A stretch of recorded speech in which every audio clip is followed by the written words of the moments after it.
मतलब जोड़ना, ठीक है। तो पहला क्या था, ट्रांजिएंट वाइब्रेशन जो आपने पढ़ा था फ्री वाइब्रेशन के अंडर। सेकेंड होता है आप steady state vibration, force vibration. Third is superposition of the transient and steady state. मतलब इन दोनों को जब आप जोड़ दोगे ए और बी को तो क्या मिलेगा, आप सी मिलेगा, ठीक है। इसको बोलते हैं टोटल रिस्पॉन्स बोलते हैं। एक्चुअली कोई मोशन जो है, कोई भी वाइब्रेशन है, एक जैसा होता है। जैसे अपन की स्टडी वाइब्रेशन का जो क्रिटिकल कंडीशन है, एम्पलीट्यूड सेम रहे, हमेशा सेम रहे, तो ये होता नहीं, कहीं ना कहीं थोड़ा डिफरेंस आता है। इसके लिए अपन क्या डालते हैं, टोटल रिस्पॉन्स निकालते हैं। Super position of transit and steady state, ठीक है। तो यह टोटल रिस्पॉन्स, इसका डायग्राम है नोट कर ली, तो अपन नेक्स्ट स्लाइड करें। Please note it down so that move towards next slide.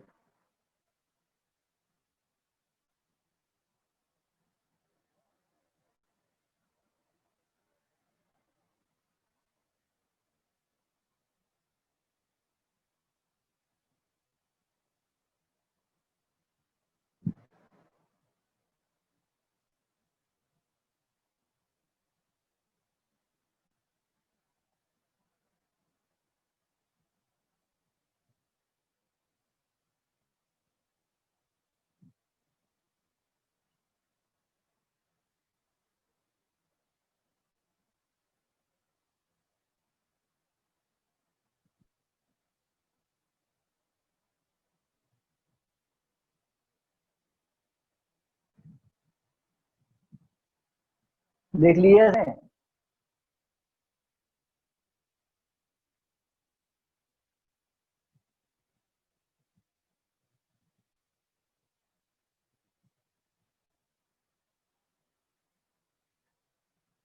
Note कर लिया। नो सर, डायग्राम बना।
कर लिया सबने? No sir. अरे नोट हुआ? नो सर, डायग्राम बचा।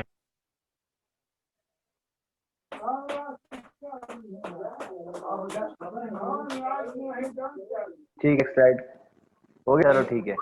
Now the next slide, some notes like ratio of omega n is called omega upon omega is called frequency ratio, ठीक है, where omega is frequency of excitation। तब मैंने क्या बताया, omega upon omega N में जो omega N तो natural frequency है, ठीक है, और ओमेगा क्या है आपका फोर्स एक्साइटेशन फोर्स है, उसकी फ्रीक्वेंसी है, ठीक है। तो इन दोनों रेशियो की बात हुई, omega up omega n is called the frequency ratio where omega is the frequency of excitation at ratio upon x is known as magnification factor amplitude ratio, ठीक। उसका नोट 2 में क्या the curve between omega upon omega n and magnification factor is frequency response. ये second note 3 आपका curve between phase angle phi and frequency ratio omega upon omega n is known as phase frequency response curve। ये तीनों note लीजिए अपनी copy, note कर लीजिए, notes बना लीजिए पर।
मौसम खराब होने की वजह से उड़ान में कुछ दिक्कतें आ रही हैं।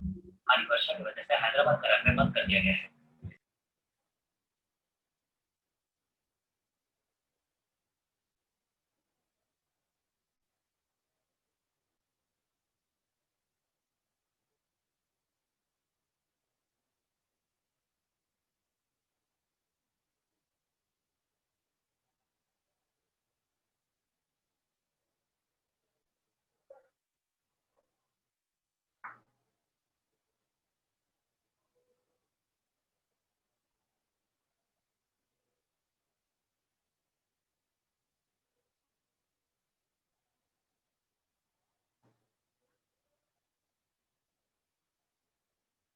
नोट कर लिया?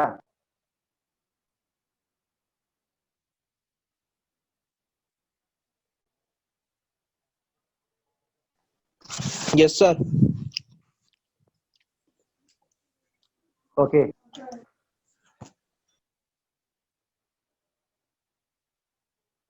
Now variation of frequency ratio, ठीक है, किस बात कर रहे हैं अपन, वेरिएशन ऑफ फ्रीक्वेंसी रेशियो। मत फ्रीक्वेंसी रेशियो में क्या क्या वेरिएशन हो सकता है, omega upon omega n. Omega upon omega n is the frequency ratio of the frequency of force and the natural frequency. ये ओमेगा किस रिप्रेजेंट कर रहा है, फ्रीक्वेंसी ऑफ फोर्स, ओमेगा कैसे रिप्रेजेंट कर नेचुरल फ्रीक्वेंसी। अगर ये ratio less than 1, if this ratio is less than 1, ठीक। अब ये जो डायग्राम है मेरा, ये जो डायग्राम दिख रहा है, ये डायग्राम कहाँ से आया है, कोई प्रेडिक्ट कर सकता है क्या? Is there any who can answer from where diagram getting?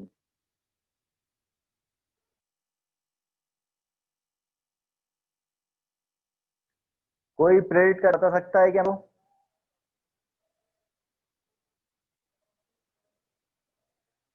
देखो मैं एक डायग्राम पढ़ा था यहाँ पे,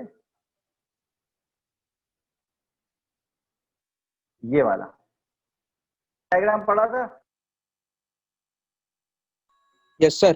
अरे ये पढ़वाना है ना मैंने डायग्राम। क्या क्या Yes, रिप्रेजेंट sir. हो रहा है? फोर्स रिप्रेजेंट हो रहा है। ओमेगा क्या इनिशियल एफ एफ जी था, ए साइन ओमेगा टी था। फोर्स की वैल्यू कितनी है यहाँ पे? अरे फोर्स का लिया था एफ साइन ओमेगा टी लिया था force. Yes, sir. Omega T क्या था? का एंगल था, वही रिप्रेजेंट कर रहे हैं यहाँ पे। और इसी डायग्राम के बेस से आगे की डिस्कस कर यहाँ पे ये वाला डायग्राम डिस्कस कर रहा हूँ। ओमेगा टी तो फोर्स का है, ठीक है। और फाई क्या है अपना? लेस वन हो गया तो फाई क्या यहाँ पे आगे डायग्राम सम काम करो यहाँ से। हो बोल रहा है अपन इस दो डायग्राम से अच्छा इसको छोटे समझते हैं अपन। इधर देखो समझ में आएगा, ठीक है। पहला किस वन किसका हो रही है? Omega one omega n. N कितना निकला था अपना? एन फाई निकल के आया। देखो हाँ या रिस्पॉन्स कर रहे हैं क्वेश्चन जैसी पूछ। एंगल जो निकाला था टेन फाई निकल के आया था epsilon omega upon omega n upon 1 minus omega upon omega n का स्क्वायर, ठीक है। अब इसमें मैं ये बोलूं कि omega upon omega n equal to 1, क्या बोला मैंने? Omega omega n is equal to 1, तो ये क्या हो जाएगा? 0 हो जाएगा। एन फाई में बॉटम वैल्यू हो जाएगी 0, तो टेन फाई क्या हो जाएगा? इन्फिनिटी हो जाएगा। और टेन इन्फिनिटी मतलब फाई कितना हो गया? 90 डिग्री हो गया। मतलब एंगल है जो एंगल डिस्प्ले जो एम्पलीट्यूड का फोर्स 90 डिग्री हो गया, 90 डिग्री पे हो गया, ठीक है। तो ये डायग्राम इस तरह से बना लेंगे अपन। एफ 90 हो गया है ना,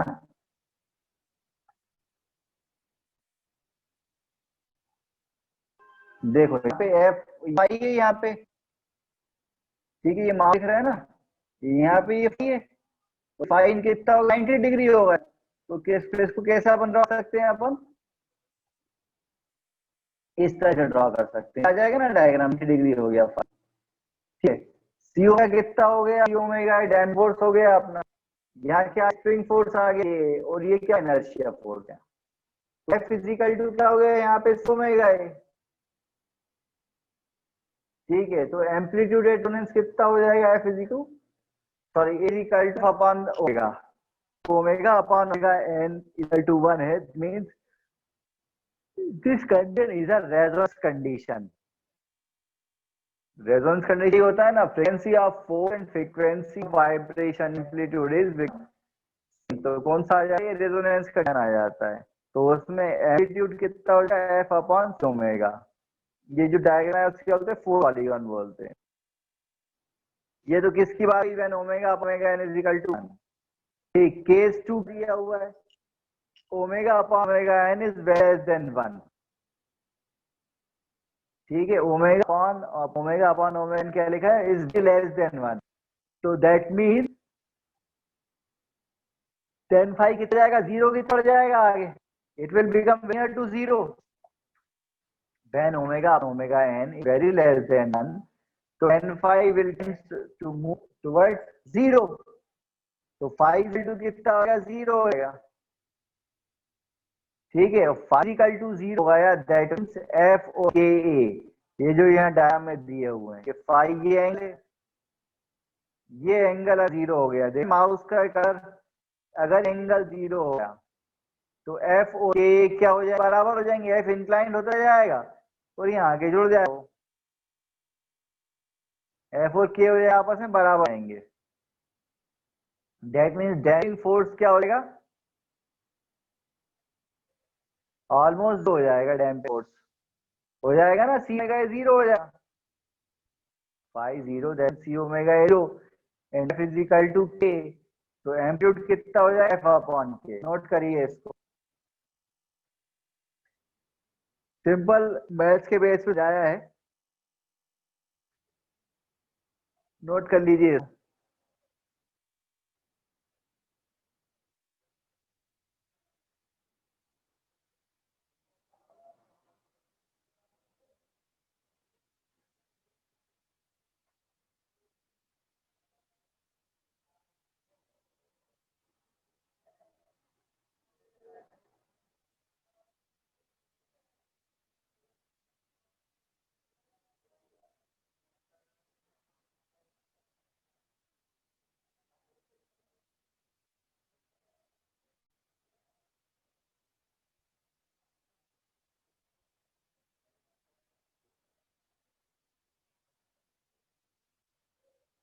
कर लिया।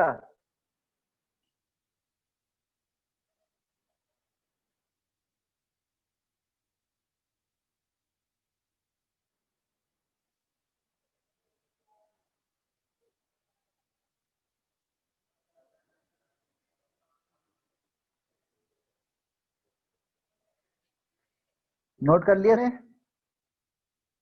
No sir. करो जल्दी कर लो।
अरे हो गया।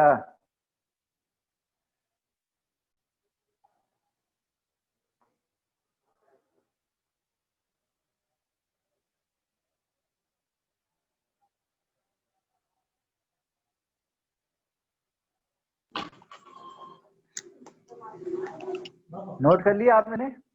Yes sir. ओके। तो ये तो दो केस। सर तीसरा केस होगा जब ओमेगा 1 ओमेगा एन क्या हो ग्रेटर देन 1 हो जाए। ठीक है, जब omega 1 omega n greater than 1 हो जाएगा, it means omega is very much greater than omega n. That means जो फोर्स की फ्रीक्वेंसी है नेचुरल फ्रीक्वेंसी बहुत ज्यादा होगी है, तो ओमेगा 1 ओमेगा एन क्या होगा ऑलमोस्ट इनफी हो जाएगा, इन्फिनिटी हो जाएगा। अब जो आपका केस 3 है that is inverse of case 2। Case 2 का रिवर्स ना, हाँ या ना? Case 3 is yes sir. Absolute inverse of case 2। तो उसमें कितना था फाइव, कितना था 5 0 डिग्री है, यहाँ पे 5 कितना आएगा 180 आएगा। That is this will be straight line. This is the joint F की डायरेक्ट हो जाएगी और के ए माइनस ओमेगा स्क्वायर जाएगा और डैम क्या हो जाएगा आप 0 हो जाएगा। आ रही है ना समझ में? 180 हो गया ना। ये जो एंगल दिस एंगल इसी, ये जो एंगल एफ और के का एंगल फाइव है, और जब 180 होगा तो एफ पूरा पूरा क्या हो जाएगा साइड में ओपन आएगा, और जब 100% साइड में ओपन आएगा तो फाइव हो जाएगा तो 180 डिग्री जाएगा। That is inverse case 2। ठीक है, तो इसको भी बना के फिर नेक्स्ट टॉपिक पे हैं अपन। सिम टॉपिक्स हैं।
नोट कर लिया सबने?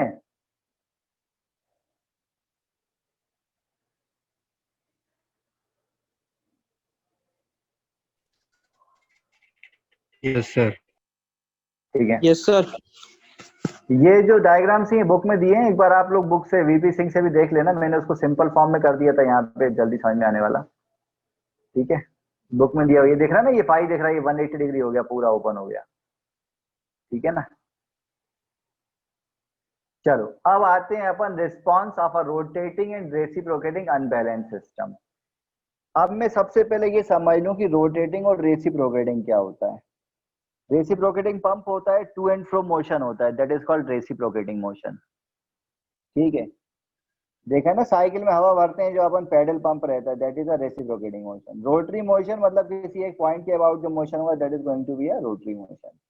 अब यहाँ पे क्या बोल रहा है, मशीन अनबैलेंस कैसे होगी। मान लो कि कोई रोटरी मशीन है, तो उसमें जो मूवमेंट हो रहा है, ये जो वाइब्रेशन हो रहा है, वो किसके कारण हो रहा है, जो अंदर रोटेशन हो रहा है मशीन के अंदर।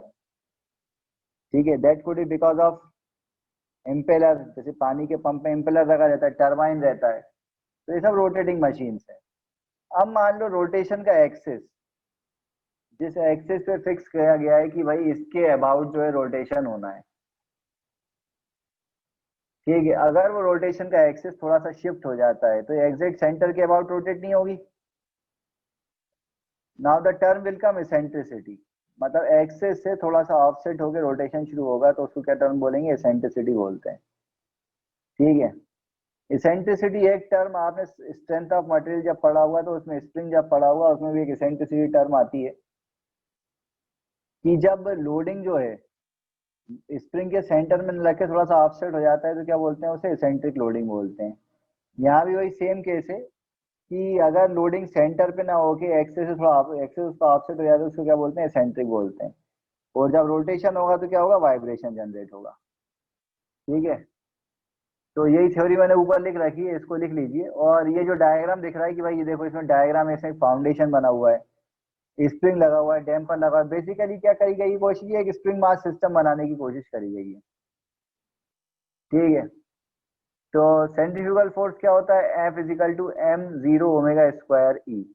और जो एम जीरो दिख रहा है, m zero is the mass which is offset. ठीक है, और जो डिस्टेंस जितना दूर गया उसको किससे रिप्रेजेंट कर रहा है, ई से रिप्रेजेंट कर रहा है। ठीक है, omega T is the angle, omega T क्या है, एंगल है। ठीक, और बैलेंस्ड मास कितना बचेगा, M minus M zero. Note कर लीजिए इसको जल्दी, please note it down, please note it down as fast as possible.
Note कर लिया?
नोट कर लिया सबने? No sir. कर लो।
तो नोट कर लिया?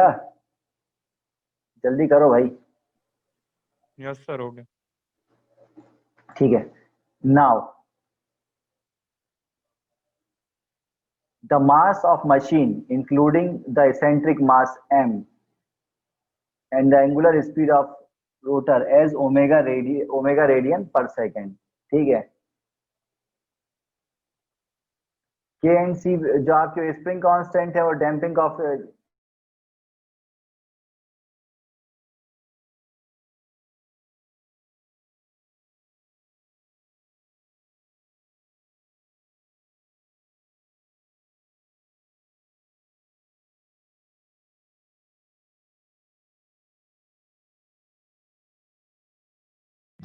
सर आवाज नहीं आ रही।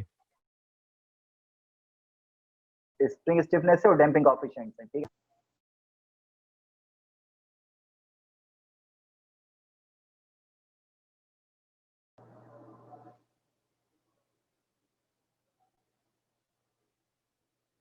ठीक है। क्या द सिस्टम में B assumed as having the system may be assumed to have single degree of freedom as it can move in one direction। क्या बोल रहा है? सिस्टम कौन सा है आपका? सिंगल डिग्री फ्रीडम सिस्टम है, क्योंकि खाली रोटेशन हो रहा है बॉडी के अंदर। ठीक है ना। और eccentric mass m0 makes an angle omega T with the reference axis. Reference axis कितना एंगल बना रहा है? ओमेगा टी, जो अपन ने ऊपर शो किया हुआ है यहाँ पे। यहाँ पे दिख रहा है कितना एंगल बना रहा है? ये ओमेगा टी एंगल बना रहा है। ठीक है। उसके बाद क्या बोला? At any component at any movement vertical displacement is given as x plus E sine omega T. ठीक है। The centrifugal force of eccentric mass will be m0 omega square e। This force can resolve into two components, vertical and horizontal. क्योंकि जब भी inclined रहेगा तो horizontal कितने component का force कितने कंपोनेंट में डिवाइड करते हैं? दो में, हॉरिजॉन्टल कंपोनेंट और वर्टिकल कंपोनेंट। ठीक है। इसको नोट कर लीजिए।